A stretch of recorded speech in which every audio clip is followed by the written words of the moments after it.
Venus is 900 degrees Fahrenheit on the surface. That's hotter than Mercury, even though Mercury is twice as close to the Sun. Let that sink in for a second. A planet farther from the Sun, hotter than the planet closest to it. That makes no sense until you understand what's actually happening inside Venus's atmosphere. Because the real story of Venus isn't just about heat. It's about a chain reaction that started billions of years ago and never stopped. A climate catastrophe so total, so complete, so irreversible, that the entire planet was transformed into something unrecognizable. Scientists have a name for what happened to Venus. They call it a runaway greenhouse effect. And the reason every climate scientist on Earth knows that term is because it could happen here too. Today, using real NASA images and Soviet Venera Probe photographs, the only pictures ever taken from Venus's surface, we're going to find out exactly what Venus looks like up close and why it should scare all of us. On paper, Venus and Earth are almost identical. Same size, same mass, same rocky composition. Even the gravity is nearly the same, about 90% of Earth's. If you were designing two planets from scratch, using the same blueprint, you'd get Earth and Venus. From space, Venus looks almost peaceful, a bright, white-yellow sphere, smooth and glowing. It's actually the brightest natural object in the night sky after the moon for thousands of years. Ancient civilizations were so captivated by it they gave it two names, the morning star and the evening star, not even realizing they were looking at the same object. The Romans named it after their goddess of love. The Greeks called it Aphrodite. For all of human history, Venus represented something beautiful, something soft, something divine. Then we sent a probe through its clouds, and everything changed. Because beneath that smooth, glowing exterior is a surface so violent, so extreme, so completely hostile to anything we know, that scientists had to invent new language just to describe it. The most crushing atmosphere in the solar system, temperatures that liquefy metal, a landscape forged by thousands of volcanoes. Same blueprint as Earth, completely different result.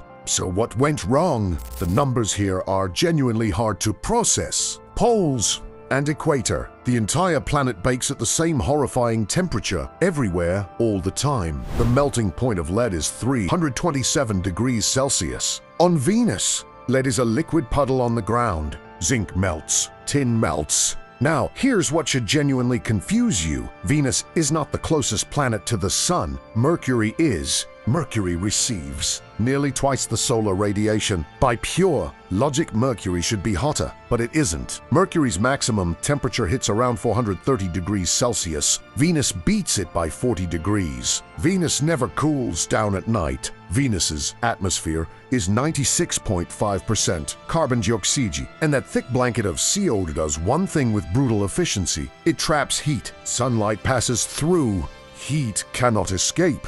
Think of it like a car parked in the sun with all the windows sealed shut. Except on Venus, those windows have been sealed for billions of years. Over time, this created the runaway greenhouse effect. Temperatures climbed. Ancient oceans evaporated completely. That water vapor trapped more heat. More heat evaporated more water. A vicious, unstoppable cycle, until every last drop was gone and the surface became what it is today.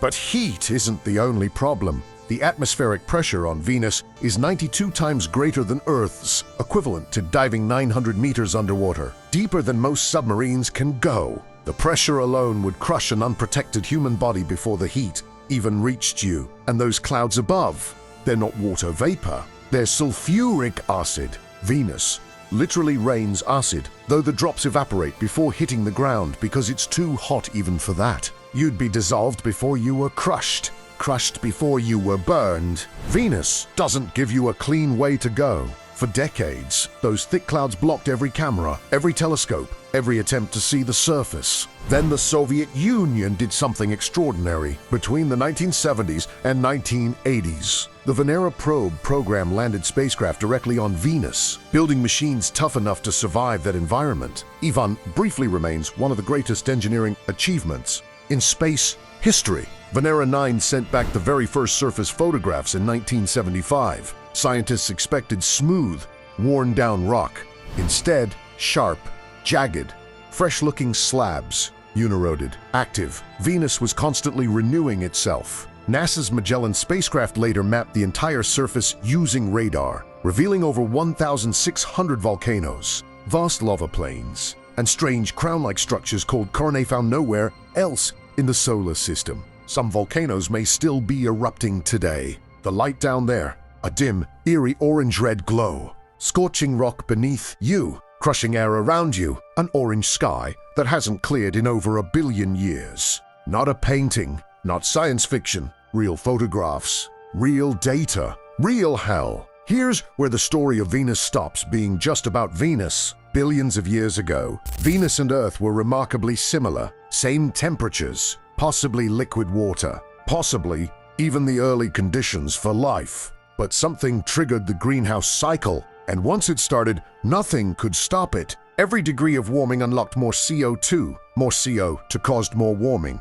The oceans vanished. The surface cooked. The planet died. Venus is not just a cautionary tale in a textbook. It is the most vivid, most undeniable proof in our solar system that a planet's climate can collapse completely and permanently with no second chances. Every serious conversation about Earth's long-term future involves Venus somewhere in the background.